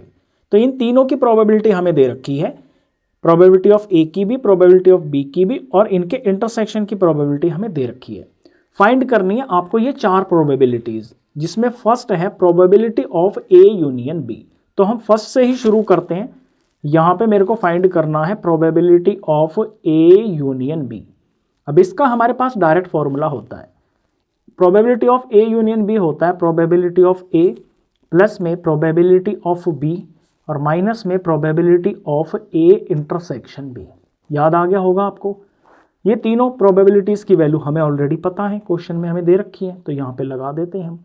ए की probability है 0.54, probability of B है 0.69 minus ए intersection B की value 0.35, side में देख लीजिए आप, यहाँ 0.54 0.69 इनका सम करते हैं तो ये आ जाता है 1.23। इसमें से माइनस करना है 0.35 और इनको माइनस करने पर वैल्यू आ जाती है 0.88। तो बड़ी आसानी से फर्स्ट पार्ट हमने यहाँ पे कर दिया है। अब आते हैं सेकंड पार्ट के ऊपर। सेकंड पार्ट को यहाँ पे सॉल्व कर रहा हूँ। सेकंड में हमें फाइंड करना है probability of A not intersection B not. तो ये probability of A not intersection B not. अब याद कीजिए डी मॉर्गन्स लॉ मैंने आपको बताया था कि अगर यहाँ पे ए पे नॉट है और बी पे नॉट है और यहाँ पर अगर इंटरसेक्शन है तो ये इंटरसेक्शन यूनियन में चेंज हो जाता है और ये जो नॉट है ना फिर सारे के ऊपर लग जाता है। यानी ये बराबर होगा probability of A union B, और ए यूनियन बी इस सारे के ऊपर नॉट लग जाएगा। ये है by De Morgan's law, by De Morgan's law. अब ये जो चीज है ये इसके बराबर है, ये ए यूनियन बी नॉट के बराबर है और ए यूनियन बी की वैल्यू हमने ऊपर फाइंड की है। तो ए यूनियन बी और ए यूनियन बी नॉट ये दोनों एक दूसरे के कॉम्प्लीमेंट्री हो गए, यानी इन दोनों का सम हो जाएगा 1। बस वहीं से हम अपना आंसर फाइंड कर लेंगे। अब लिखते हैं probability of A union B plus में probability of A union B not बराबर में 1। ए यूनियन बी का आंसर हम फर्स्ट पार्ट में निकाल चुके हैं, ये है 0.88 प्लस में probability of A union B not ये बराबर 1। इक्वेशन में से हमें ये वैल्यू फाइंड करनी है probability of A union B not, ये बराबर हो जाएगी 1। 0.88 इधर जाकर हो जाएगा माइनस, और 1 में से 0.88 माइनस करने पर हमें वैल्यू मिलती है 0.12। तो ये जो प्रोबेबिलिटी है ये आई है हमारे सेकंड पार्ट की। लास्ट में हम ऐसे लिख देंगे therefore probability of A not intersection B not ये बराबर है 0.12। ये हमने सेकंड पार्ट का आंसर निकाला है। अभी थर्ड और फोर्थ पार्ट भी बचे हैं, अब वो करते हैं। थर्ड पार्ट में प्रोबेबिलिटी फाइंड करनी है probability of A intersection B not की। ध्यान से समझना, ए इंटरसेक्शन बी नॉट है ये प्रोबेबिलिटी हमने फाइंड करनी है। अब ये हम फाइंड करते हैं, इसमें थोड़ा वेन डायग्राम की आपको हेल्प चाहिएगी। वेन डायग्राम से समझते हैं कि ये क्या आएगा। देखिए ये ए है और ये है यहां पर बी। यहां पे ए इंटरसेक्शन बी नॉट की बात कर रहा है, तो अगर हम ए को देखें तो ए तो ये सारा ही है। ए को मैं यहां पे शेड करता हूं, ये सारा का सारा, ये जो ब्लू ये पेंसिल वाली लाइन है ये ए है। अब इसका इंटरसेक्शन करना है बी नॉट से। अब बी नॉट को समझिए, बी नॉट क्या होगा। बी नॉट का मतलब हो गया है जो बी से अलग है। तो ये इतना ये बी है जिस पे मैंने डार्क सर्कल कर दिया, ये तो है बी। तो इससे बाहर बाहर जो कुछ भी है ना वही बी नॉट है। इससे बाहर बाहर क्या है, इससे बाहर बाहर ये वाला पार्ट है जिस पे मैंने ये चेक बना दिया, पेंसिल लाइन के ऊपर ब्लू लाइंस डाल दी, ये चेक बना दिया। इस बी नॉट को ना मैं रेड पेन से मार्क कर देता हूं, ये वाला, ये है बी नॉट। तो दो चीजें आपको पता चल गई यहां पे, ए इंटरसेक्शन बी नॉट, ये मैंने बी नॉट को मार्क किया है यहां पे, और ए तो ये सारा का सारा है ही। अब इन दो का हमें इंटरसेक्शन करना है। इन दो में क्या कॉमन आ रहा है, देखिए ए के अंदर ये ए सारा का सारा आ गया और बी नॉट में ये रेड वाला पार्ट आ गया। तो इनमें कॉमन क्या देख रहे हैं, इंटरसेक्शन का मतलब तो कॉमन ही होता है ना। तो कॉमन इसके अंदर ये कॉमन यही तो आ रहा है, ये जो इतना पार्ट आप रेड देख रहे हो ना यही है ये पार्ट। अब ये हम कैसे फाइंड करेंगे, ये ए में से हम ये जो व्हाइट वाला पार्ट है जो कि ए और बी का इंटरसेक्शन है इसे हम माइनस कर देंगे। तो यहाँ प्रोबेबिलिटी ऑफ ए में से जब हम probability of A intersection B minus करेंगे ना, तो ये प्रोबेबिलिटी आ जाएगी। तो मैं इससे पहले लिख देता हूँ कि ये प्रोबेबिलिटी ऑफ ए ये पूरा का पूरा हो गया। इसमें से ये वाइट वाला जो कॉमन पार्ट है ये माइनस करेंगे तो ये डार्क रेड वाला पार्ट पता चलेगा। Probability of A minus probability of A intersection B. अब ये दोनों वैल्यूज हमको यहाँ पे पता है। साइड में देखिए, probability of A 0.54 minus probability of A intersection B 0.35 दे रखी है, 0.35। इनका डिफरेंस कर देंगे, ये वैल्यू आ जाएगी 0.19। ये इसका आंसर आ गया। फोर्थ पार्ट बिल्कुल इसी के सिमिलर है। जो डाउट यहाँ रह गया आपका वो फोर्थ पार्ट में कवर हो जाएगा। फोर्थ पार्ट में प्रोबेबिलिटी फाइंड करनी है बी इंटरसेक्शन ए नॉट की। यहाँ भी वेन डायग्राम की हेल्प से देखिए, ये तो है ए और ये है सारा का सारा बी। यहाँ पे बी का इंटरसेक्शन करना है ए नॉट से, तो बी तो ये सारा का सारा हो ही गया जिसमें मैंने डार्क सर्कल किया, ये सारा बी है। और ए नॉट यहाँ क्या होगा, ए नॉट का मतलब है जो ए से बाहर बाहर है। तो ए नॉट को देखिए, ए नॉट जिस पे मैं ये रेड लाइन डाल रहा हूँ, ये मैंने रेड लाइन डाल दी है जिसके ऊपर ये है ए नॉट। और बी आप पूरा देख रहे हो, ये सारा का सारा बी है। अब बी के अंदर और इस ए नॉट के अंदर क्या कॉमन है? कॉमन तो यही है जो आप देख रहे हो, ये जो इतना पार्ट आप देख रहे हो रेड कलर के चेक में, यही तो कॉमन है यहाँ पे। एक बार फिर से समझिए, बी तो ये पूरा का पूरा है जिसमें ये चेक बना हुआ है, और ये बीच में ये जो कॉमन पार्ट है, ये जो इंटरसेक्शन है, ये भी है, इसके अंदर ये लाई कर रहा है। बी के अंदर ये दोनों के दोनों है, और इसका इंटरसेक्शन ए नॉट से करना है। ए ये वाला पार्ट है जो इसके बाहर बाहर है। तो यहाँ प्रोबेबिलिटी किसकी फाइंड करनी है? इस रेड वाले पार्ट की तो फाइंड करनी है। ये रेड वाला पार्ट कब आएगा? जब इस बी में से ये जो कॉमन पार्ट है जिसे हम इंटरसेक्शन बोलते हैं वो माइनस होगा। यानी प्रोबेबिलिटी ऑफ बी में से जब हम probability of A intersection B minus करेंगे तो फिर इसकी प्रोबेबिलिटी आएगी। समझ गए हो गया आप? चलिए इसको लिख देता हूँ मैं, प्रोबेबिलिटी ऑफ बी यानी पूरे बी में से ये वाइट वाला पार्ट माइनस होगा, तो माइनस में probability of A intersection B. इन दोनों की वैल्यू हमको यहाँ दे रखी है साइड में। प्रोबेबिलिटी ऑफ बी है 0.69 minus probability of A intersection B है 0.35। ये माइनस करने पर वैल्यू आ जाती है 0.34। तो ये बहुत इंपॉर्टेंट क्वेश्चन था, इसमें आपकी काफ़ी सारी चीज़ों की प्रैक्टिस हो गई होगी। और ये जो लास्ट के जो दो पार्ट है ना, इनमें हमें वेन डायग्राम की हेल्प चाहिए ही चाहिए। जब भी कहीं पे आप इन चीज़ों में फंस जाते हो ना, तो सबसे आसान होता है कि आप वेन डायग्राम बनाकर ये समझो कि यहाँ किस पार्ट की बात हो रही है। क्वेश्चन नंबर 7 था ये। क्वेश्चन नंबर 8 देखिए, from the employees of a company 5 persons are selected to represent them in the managing committee of the company.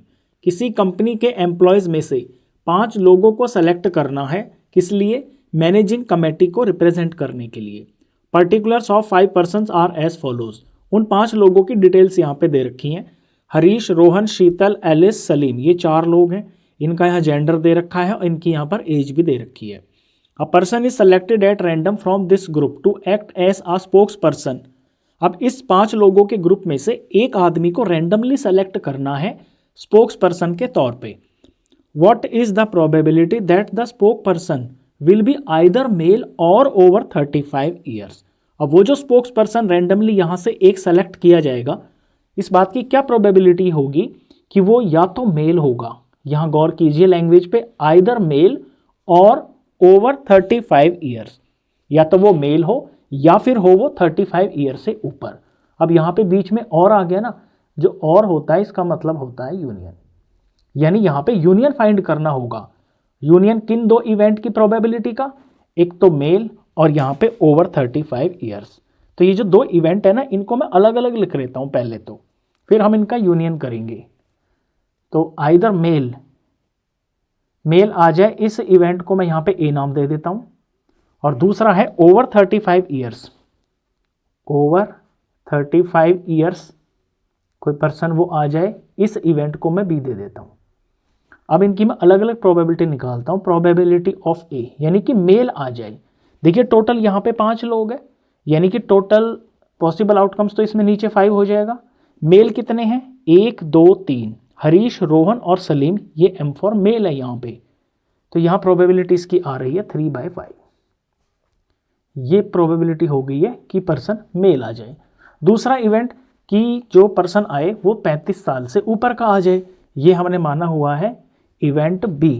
तो probability of event B, total outcomes इसके अंदर 5 है। 35 साल से ऊपर यहाँ कितने लोग हैं, देखिए ये नहीं है, ये नहीं है, ये है और यहाँ पे 41 है। 2 लोग ऐसे हैं जो 35 साल से ऊपर है, यानी 2/5 ये प्रोबेबिलिटी आ गई है अबोव 35 ईयर वो इंसान आ जाए, अबोव 35 ईयर्स। अब यहाँ हमें यूनियन फाइंड करना है, तो यूनियन का तो फॉर्मूला होता है हमारे पास, प्रोबेबिलिटी ए यूनियन बी।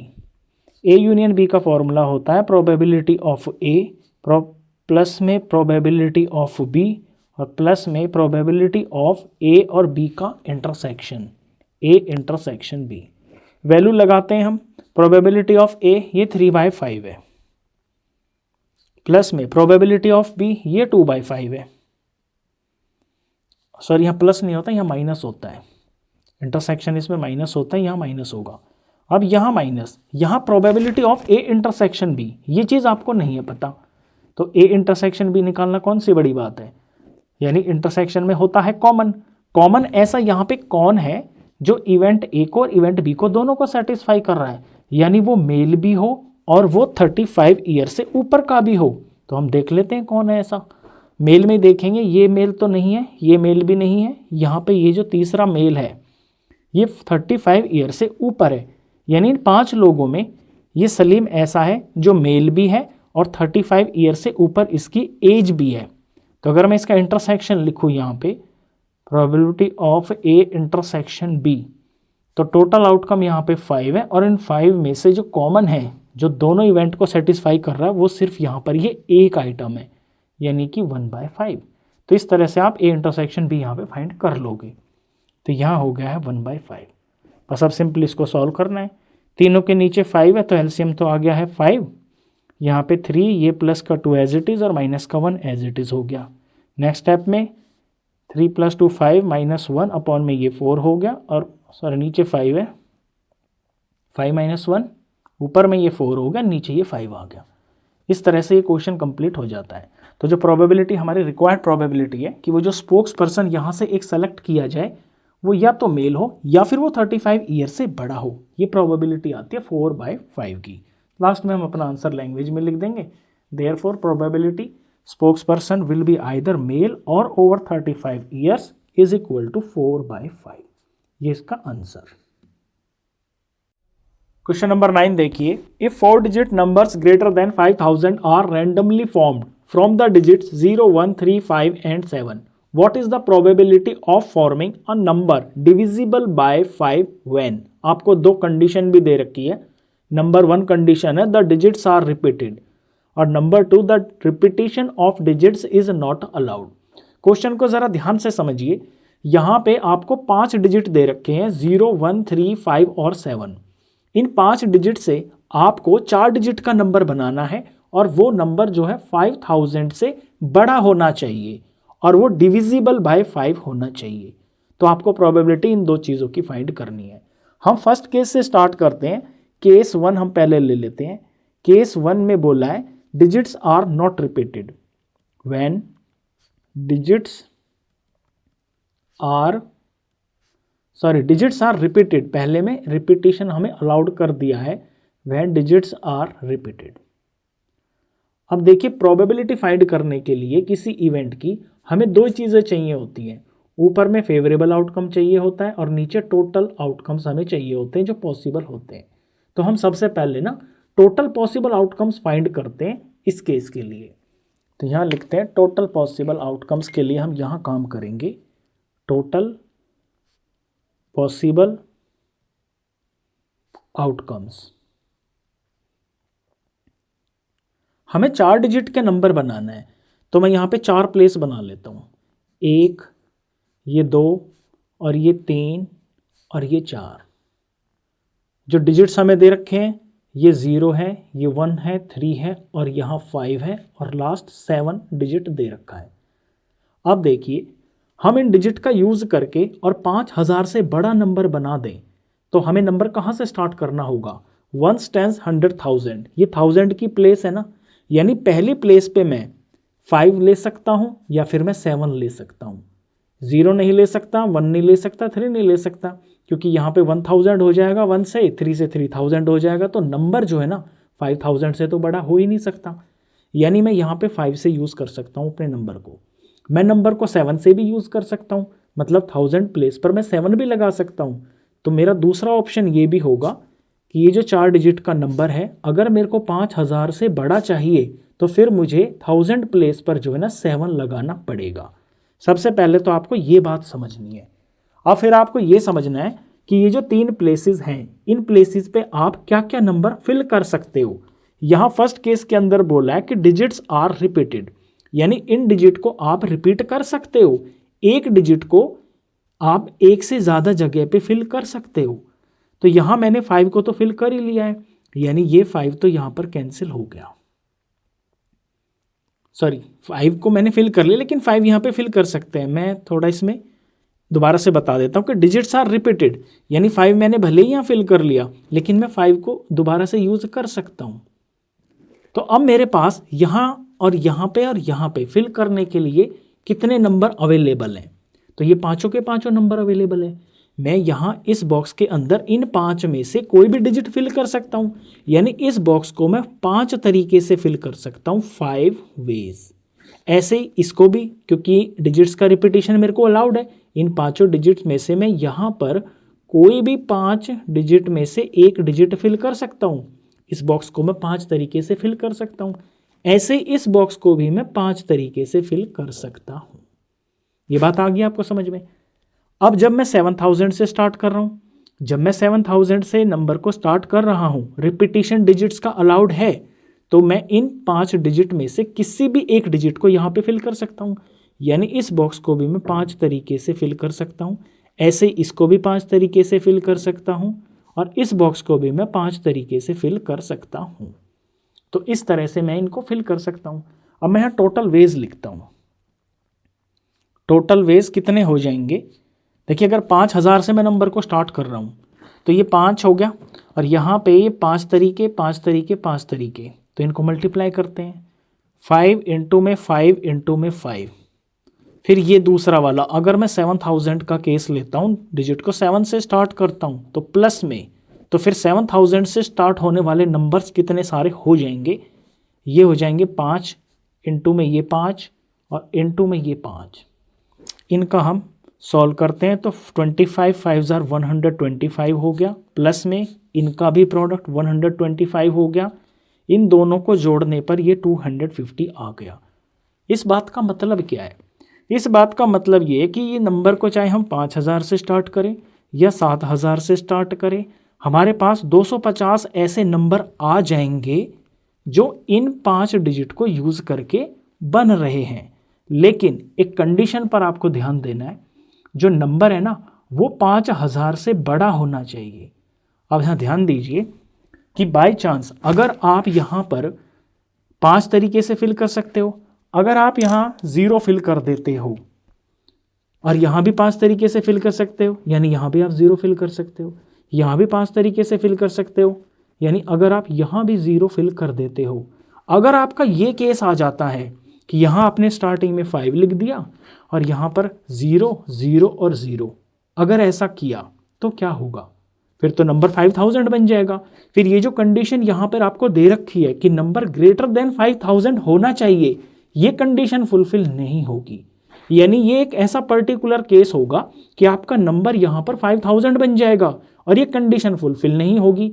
तो ये जो एक तरीका है ना, ये एक तरीका आपके इन टोटल पॉसिबल आउटकम्स में काम नहीं करेगा। तो यानी इस एक तरीके को हमको माइनस करना पड़ेगा। उसके लिए थोड़ी सी लैंग्वेज ज़रूर लिखेंगे ताकि टीचर को हम समझा पाए कि हम कर क्या रहे हैं। तो यहाँ लिखेंगे but in case of 5000 this outcome is not greater than 5000, thus this outcome is excluded। यानी ये वाली चीज हम 5000 नंबर को हम नहीं लेंगे। जब इसे नहीं लेंगे तो फिर टोटल जो तरीके होंगे वो इसमें से एक कम हो जाएगा। देयरफॉर टोटल पॉसिबल आउटकम्स ये हो जाएंगे 250 में से ये एक वाला जो केस है ना 5000 वाला, ये हम माइनस कर देंगे, ये हो जाएगा 249। तो अभी हमने बस छोटा सा काम किया है। इस इवेंट की प्रोबेबिलिटी फाइंड करने के लिए ना हमने टोटल आउटकम को पता किया है जो है 249। अभी हमें फेवरेबल आउटकम भी फाइंड करना है। अब उसके लिए काम करते हैं। तो फेवरेबल आउटकम होने के लिए हमें यहाँ कंडीशन दे रखी है कि जो नंबर बनाए जाएंगे ना वो 5 से डिविजिबल होने चाहिए। हमने नंबर कितने तरह के बनाए थे? एक नंबर जो 5000 से शुरू हो रहा था, तो यहाँ पर ये 3 प्लेसेस हो गई हैं। और एक ऐसा नंबर बनाया जा सकता है जो 7 से स्टार्ट हो रहा था, यानी कि 7000 की लाइन में आने वाले नंबर। आप कंडीशन को देखिए, ये कोई 4 डिजिट का नंबर है, 1 2 3 4 डिजिट का नंबर है। ये नंबर ऐसा होना चाहिए जो 5 से डिविजिबल हो। अब 5 से डिविजिबल होने की कंडीशन ये होती है कि वंस प्लेस पर या तो 0 होना चाहिए या फिर 5 होना चाहिए। यानी यहाँ लास्ट में ना मैं 0 लगा दूं तो ये 4 डिजिट का नंबर 5 से डिवाइड हो जाएगा, या फिर मैं यहाँ पे लास्ट में 5 लगा दूं तो ये 4 डिजिट का नंबर जो है पूरा 5 से डिवाइड हो जाएगा। तो अब यहाँ समझते हैं कि ये जो ब्लैंक 3 प्लेसेस है ना, इन पे हम कितनी तरह से इनको फिल कर सकते हैं। तो हम पहले वंस प्लेस पे ही फोकस करेंगे, क्योंकि 5 डिजिट ये जो 5 से डिविजिबल की जो कंडीशन है इसको हम यहाँ अप्लाई करेंगे। तो ये जो वंस प्लेस है, इस वंस प्लेस को मैं 0 से या फिर 5 से फिल कर सकता हूँ। तो यहाँ पे 2 तरीके हैं इसको फिल करने के। और अगर मेरा नंबर 7000 से भी स्टार्ट हो रहा है तो भी ये जो वंस प्लेस है यहाँ पर मैं 2 तरीके से इसको फिल कर सकता हूँ। एक तो मैं यहाँ 0 फिल कर सकता हूँ और एक मैं यहाँ पे 5 भी फिल कर सकता हूँ। तो ये सबसे पहले आपको ये तरीका पता होना चाहिए। अब यहाँ आ जाते हैं इन वाले पे। हमारा ये फर्स्ट केस चल रहा है जहाँ पे हम डिजिट्स को रिपीट कर सकते हैं। हमें डिजिट्स दे रखे थे ना यहाँ पे, कौन कौन थे? 0 था, 1 था, 3 था, 5 था और 7 था। तो क्योंकि डिजिट्स का रिपीटिशन अलाउड है तो इन 5 डिजिट्स में से कोई भी डिजिट मैं यहाँ पे फिल कर सकता हूँ। यानी इस जगह को मैं 5 तरीके से फिल कर सकता हूँ। ऐसे इस वाली जगह को भी मैं 5 तरीके से फिल कर सकता हूँ। सेम इसी तरह से नीचे भी इस जगह को मैं 5 तरीके से फिल कर सकता हूँ 5 वेज, और इसे भी मैं 5 तरीके से फिल कर सकता हूँ 5 वेज। यहाँ तक क्लियर हो गया आपको? अब यहाँ से हम निकालते हैं अपने टोटल वेज। तो यहाँ टोटल वेज लिखते हैं, ये 5 5 और 2 यानी 5 इंटू में 5 इंटू में 2। फिर जब 7000 के लिए कर रहे हैं तो यहाँ भी कितने तरह के नंबर बन सकते हैं? 5 5 इंटू 2, 5 इंटू में 5 इंटू में 2। इनका प्रोडक्ट करते हैं, ये हो गया 25 दूनी 50 और यहाँ भी ये 50 हो जाएगा। यानी 50 प्लस में ये 50 हो गया और ये आ गया है पूरा का पूरा 100। अब जो सबसे ध्यान देने की बात है वो फिर से समझिए दोबारा से। ये जो 5000 वाला केस है, जब हम नंबर को 5000 से स्टार्ट कर रहे हैं, अगर हमने यहाँ पे इन 2 तरीकों में से अगर यहाँ पे मैंने 0 फिल कर दिया, मान लीजिए मैं यहाँ समझाता हूँ, मैं 5000 वाला नंबर चला रहा हूँ और यहाँ पे मैं 0 फिल कर देता हूँ और इन जगह पे मैं 5 तरीके से फिल कर सकता हूँ। तो मैं यहाँ 0 भी तो लिख सकता हूँ, यहाँ भी 0 लिख सकता हूँ। यानी ये एक ऐसा केस हो जाएगा जब नंबर 5000 आ जाएगा। जब नंबर 5000 आ जाएगा तो हमारी जो कंडीशन है कि नंबर 5000 से बड़ा होना चाहिए, ये यहाँ पर फुलफिल नहीं होगी। यानी एक ऐसा केस होगा जब हम यहाँ पर 5 के साथ में यहाँ 0 0 और यहाँ भी 0 लगाएंगे तो 5000 बनने पर कंडीशन फुलफिल नहीं हो रही है। तो ये जो एक नंबर बनेगा ये हमारे ये जो टोटल वेज है ना, इनमें नहीं शामिल होगा।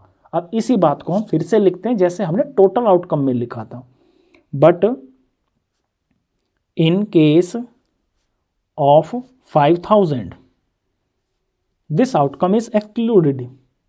This outcome is excluded.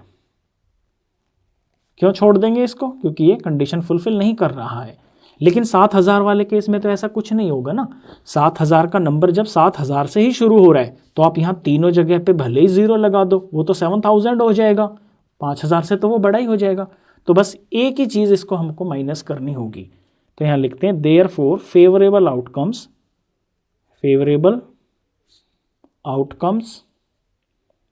ये हमारे 100 में से एक कम हो जाएगा, यानी कि 100 - 1 कितना हो गया? 99 हो गया।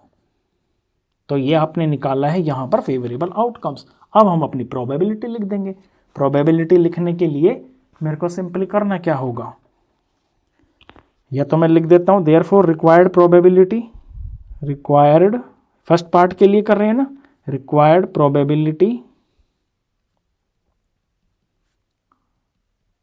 ये हो जाएगी टोटल नंबर ऑफ आउटकम्स। ये हमने लास्ट शीट पे निकाले थे जो कि थे 249, और यहाँ पे फेवरेबल आउटकम्स ऊपर लिखे जाते हैं जो कि है 99। ये मेरे को 3 से डिवाइड होते हुए दिख रहे हैं। अगर मैं यहाँ इसको 3 से डिवाइड करता हूँ तो ये 33 आ जाता है, और इसको 3 से डिवाइड करने पर ये 83 आ जाता है। ये इसका आंसर हो जाता है फर्स्ट पार्ट का। यहाँ मैंने रिक्वायर्ड प्रोबेबिलिटी लिखा है, आप यहाँ कुछ और भी लिख सकते हो, पूरा लैंग्वेज में ऐसे लिख सकते हो, प्रोबेबिलिटी ऑफ ऐसे ए भी लिख सकते हो।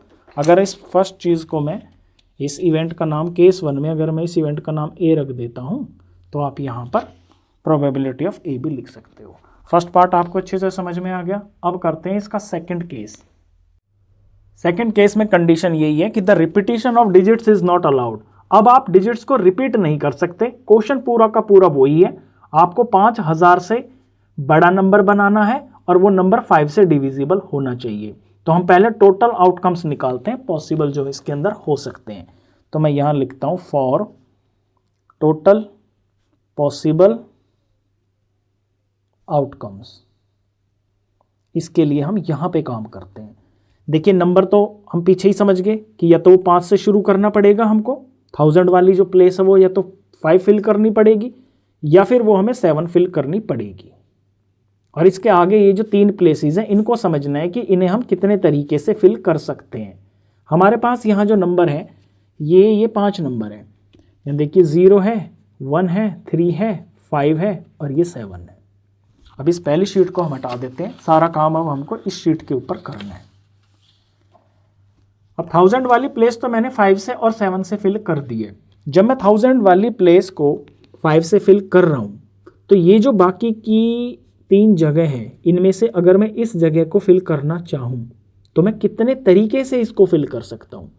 मेरे को यहाँ डिजिट्स का रिपीटिशन अलाउड नहीं है इस बार, ये भी ध्यान देना। यानी एक डिजिट को आप अगर यूज़ कर चुके हो तो आप दोबारा से उसको कहीं और यूज़ नहीं कर सकते। तो 5 तो मैंने यूज़ कर ही लिया है यहाँ पे जब मैं 5000 से नंबर बना रहा हूँ। तो इस प्लेस के ऊपर मैं इन 4 डिजिट में से कोई भी एक डिजिट रख सकता हूँ। यानी मेरे पास इस जगह को भरने के लिए 4 तरीके हैं, 4 वेज। मान लीजिए मैं यहाँ पे 0 फिल कर देता हूँ। अब इस जगह को फिल करने के लिए मेरे पास क्या बचा, मेरे पास 1, 2 और ये 3, क्योंकि 0 को तो मैं रिपीट नहीं कर सकता ना, वो मैंने मान लीजिए यहाँ फिल कर दिया। तो अब इस प्लेस को फिल करने के लिए मेरे पास ये 1, 2 और ये 3 नंबर बचे हैं। यानी इसको मैं 3 तरीके से फिल कर सकता हूँ। मान लीजिए मैंने यहाँ पे 1 फिल कर दिया, लेट सपोज। तो इस लास्ट प्लेस को फिल करने के लिए मेरे पास ये 2 डिजिट बचे हैं, तो इसको मैं 2 तरीके से फिल कर सकता हूँ। बिल्कुल सिंपल समझ गए होगे आप।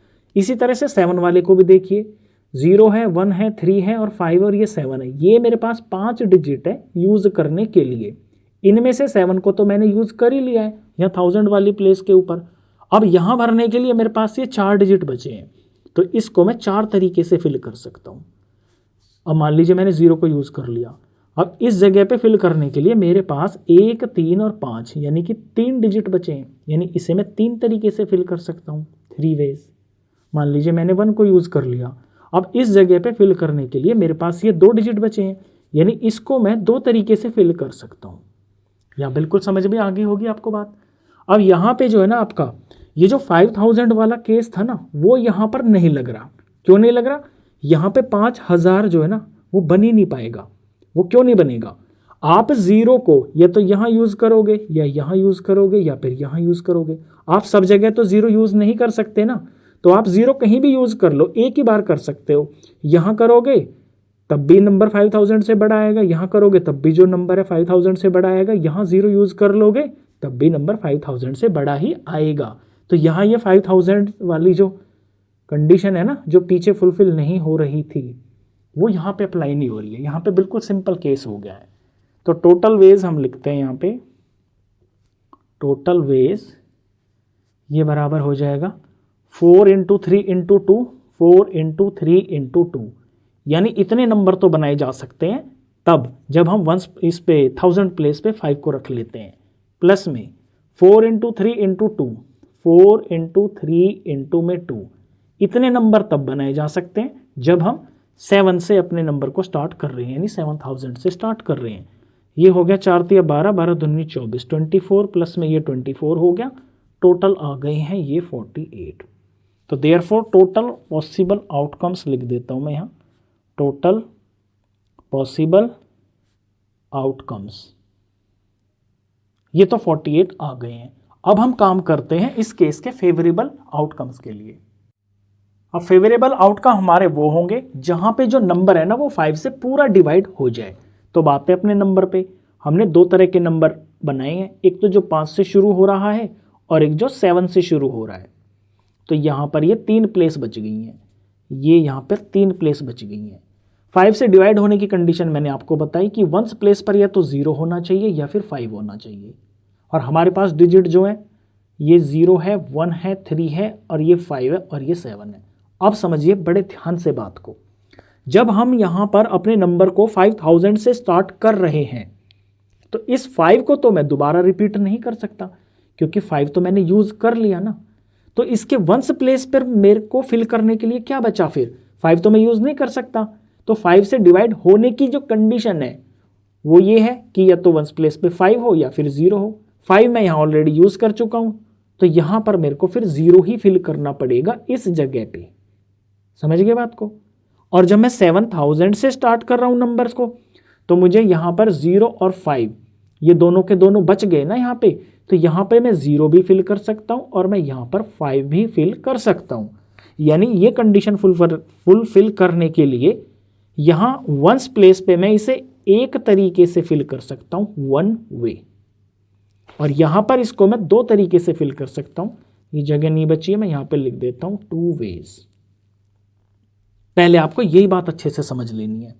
अब जब मैंने यहाँ पहले 5 लिख दिया और यहाँ पे मैंने फिर 0 लिख दिया अपनी कंडीशन को फुलफिल करने के लिए, क्योंकि मेरे को नंबर बनाना है 5 से डिविजिबल। अब ये जो 2 प्लेस बची हैं इनमें मैं कितनी तरीके से फिल कर सकता हूँ। तो 5 मैंने शुरू में यूज़ कर लिया, 0 मैंने लास्ट में यूज़ कर लिया। तो यहाँ पे मैं क्या फिल कर सकता हूँ, या तो 1 या 3 या 7, यानी इस जगह को मैं 3 तरीके से फिल कर सकता हूँ, यानी कि 3 वेज। मान लीजिए मैंने यहाँ पे 1 फिल कर लिया, अब इस जगह को मैं फिल कर सकता हूँ 3 या 7 से, तो इसे मैं 2 तरीके से फिल कर सकता हूँ। ये तो बात आ गई है जब नंबर मैं 5000 से स्टार्ट कर रहा हूँ, और जब मैं नंबर को 7000 से स्टार्ट कर रहा हूँ तो यहाँ पर मैं 2 तरीके से फिल कर सकता हूँ, और यहाँ पर फिर जो है मैं इसे 3 तरीके से फिल कर सकता हूँ, यानी कि इसको मैं 3 तरीके से फिल कर सकता हूँ। मान लीजिए यहाँ पर मैंने लेट सपोज इसके 2 केस बन जाएंगे। यह तो मैं बना ही देता हूँ ताकि आपको किसी तरह का कोई कन्फ्यूजन ना बचे। मान लीजिए फर्स्ट केस में मैंने यहाँ पर, या दोबारा से बना देता हूँ, उसको बचा लेते हैं हम। ये 2 केस बनेंगे कि या तो मैं यहाँ पे 0 लिख दूँ या फिर मैं यहाँ पे 5 लिख दूँ। अब अगर मैंने 7 और 0 यहाँ पर यूज़ कर लिए तो यहाँ देखना ज़रा ध्यान से, दोबारा लिखता हूँ 0 1 3 5 7। अगर 7 मैंने यहाँ यूज़ कर लिया, 0 मैंने यहाँ यूज़ कर लिया, तो 1 2 3 डिजिट बचे हैं मेरे पास यहाँ फिल करने के, यानी इसे मैं 3 तरीके से फिल कर सकता हूँ। अब 1 मैंने यहाँ यूज़ कर लिया तो यहाँ पर मेरे पास 2 तरीके बचे, यानी कि 2 वेज। और जब मैं पीछे 5 लिख रहा हूँ तब भी यही होगा। क्यों? 0 1 3 5 7 ये डिजिट है ना मेरे पास, मैंने 7 को आगे यूज़ कर लिया, मैंने 5 को पीछे यूज़ कर लिया, तो ये 3 डिजिट बचे हैं। तो यहाँ पर कोई सी प्लेस पे मैं 3 डिजिट से इसको फिल कर सकता हूँ। मान लीजिए इसको मैं 3 तरीके से फिल कर सकता हूँ, और मैंने यहाँ पे 0 फिल कर दिया। अब यहाँ फिल करने के लिए मेरे पास 2 डिजिट बचे हैं, तो इसे मैं 2 तरीके से फिल कर सकता हूँ। तो मोटा मोटी इसके अंदर आपको यही समझना है कि जब नंबर को 5 से स्टार्ट किया जा रहा है ना, तो वंस प्लेस पर आप सिर्फ 0 फिल कर सकते हो, यानी उसे आप एक ही तरीके से फिल कर सकते हो। बीच में फिर आप यहाँ इसको 3 तरीके से और 2 तरीके से फिल कर सकते हो। लेकिन जब आप अपने नंबर को 7 से स्टार्ट कर रहे हो, यानी नंबर को 7000 से बना रहे हो, तो पीछे फिल करने के लिए आपके पास 0 अवेलेबल है और 5 अवेलेबल है, तो इसे आप 2 तरीके से फिल कर सकते हो। फिर यहाँ पे बीच में ये 3 और यहाँ पर फिर ये 2 आ जाएगा, इसे भी आप 2 तरीके से फिल कर सकते हो। तो आप इस पे फोकस रखना जिस पे मैंने एरो लगाया है। ये नीचे के 2 एग्जाम्पल मैंने इसी के एक्सटेंशन में समझाए हैं आपको 0 और 5 के लिए।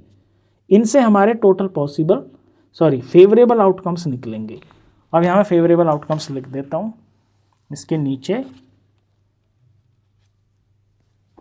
Favourable outcomes. पहले 5 वाली लाइन को देखिए, 3 तरीका, 2 तरीका और 1 तरीका, यानी 3 इंटू में 2 इंटू में 1, फिर प्लस, फिर 7000 से कितने बन सकते हैं 3, 2 और यहाँ 2 तरीके से फिल कर सकते हैं, यानी 3 इंटू में 2 इंटू में 2। यहाँ 3 2 जार 6 हो गया और यहाँ 3 2 जार 6 और 6 2 जार ये 12 हो गया और 12 और 6 हो गया है 18। तो फेवरेबल आउटकम इस केस के अंदर आ गए हैं 18। टोटल आउटकम मैंने ऊपर निकाल दिए हैं 48 और फेवरेबल यहाँ पे है।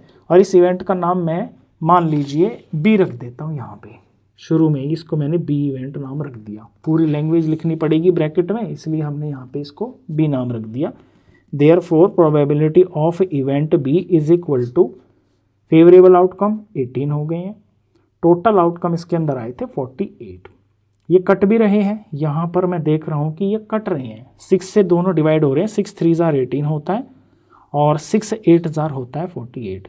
तो ये 3/8 इसका आंसर आ गया है। ये क्वेश्चन नंबर 9 था आपकी मिसलेनियस एक्सरसाइज का। ये मोस्ट इंपॉर्टेंट क्वेश्चन है। मान ले सबसे मुश्किल समझ लीजिए या सबसे इंपॉर्टेंट समझ लीजिए, ये सबसे दिमाग को इस्तेमाल करने वाला समझ लीजिए, जैसा भी समझिए, ये बहुत इंपॉर्टेंट और बहुत ही मुश्किल लगने वाला बच्चों को क्वेश्चन है। आई होप मैं आपको इसको अच्छे से समझाया पाया हूँगा। अगर आपको ये अच्छे से समझ में आया है तो आप क्वेश्चन 9 ओके लिख देना कमेंट में, मैं समझ जाऊँगा कि मेरा समझाया हुआ ये वाला क्वेश्चन आपको अच्छे से समझ में आ गया है। अब करते हैं question number 10। The number lock of a suitcase has 4 wheels. Suitcase पर एक नंबर लॉक है और उसके ऊपर 4 व्हील्स हैं। ऐसे लॉक आपने देखे होंगे सूटकेस के ऊपर जहाँ पर डिजिट्स आते हैं, उसका पास कोड होता है कोई 4 डिजिट का इस तरह से। Each labelled with 10 digits that is from 0 to 9। अब ये जो 4 व्हील्स है ना, इनके ऊपर 0 से लेके 9 तक के नंबर लिखे हुए हैं।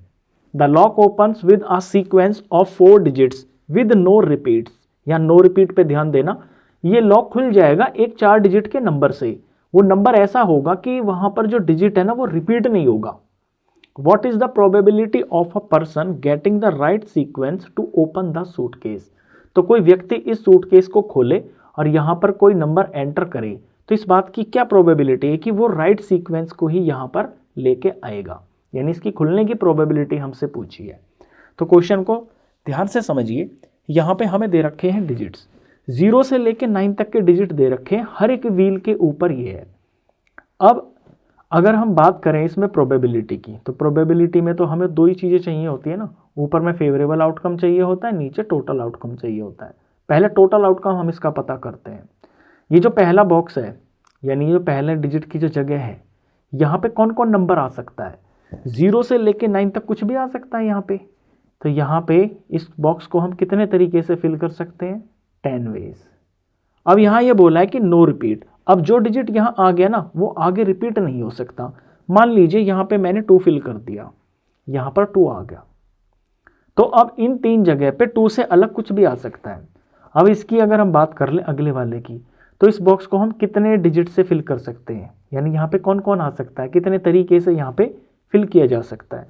इस 2 को छोड़ के बाकी ये जो आप 9 डिजिट्स देख रहे हो ना, इनमें से यहाँ कोई भी आ सकता है, यानी इसे हम 9 तरीके से फिल कर सकते हैं।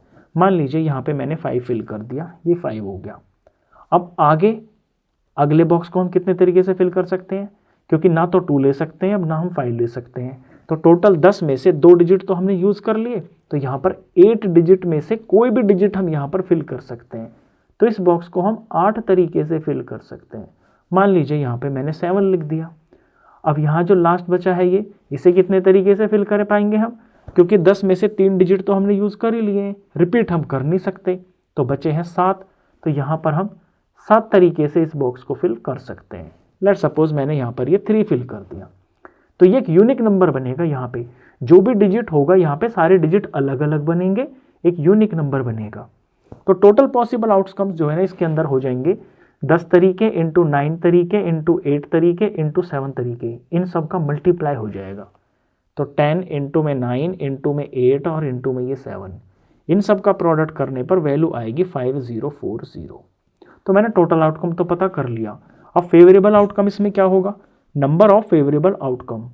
देखिए ये एक लॉक है ना, लॉक का एक ये पासवर्ड है, तो पासवर्ड तो किसी भी चीज़ का एक ही होता है ना, यानी एक ये यूनिक नंबर आएगा जिससे ये जो सूटकेस है वो खुल जाएगा। तो एक ही तो ऐसा नंबर होगा ना जिस पे ये खुलेगा, यानी इसके नंबर ऑफ फेवरेबल आउटकम, इस सूटकेस के खुलने के फेवर में जो नंबर आएगा वो सिर्फ एक होगा। और इसमें नंबर बन कितने सकते हैं, 5040। तो देयरफॉर प्रोबेबिलिटी हो जाएगी हमारी गेटिंग द राइट सीक्वेंस 1/5040। यहाँ नंबर ऑफ फेवरेबल आउटकम, यहाँ पे total number of possible outcomes. ये हो गया इस क्वेश्चन का आंसर। तो ये इस एक्सरसाइज का लास्ट क्वेश्चन था और ये बुक का लास्ट चैप्टर था आपका। इसी के साथ ही 11th क्लास का जो सिलेबस है ये भी कंप्लीट हो जाता है।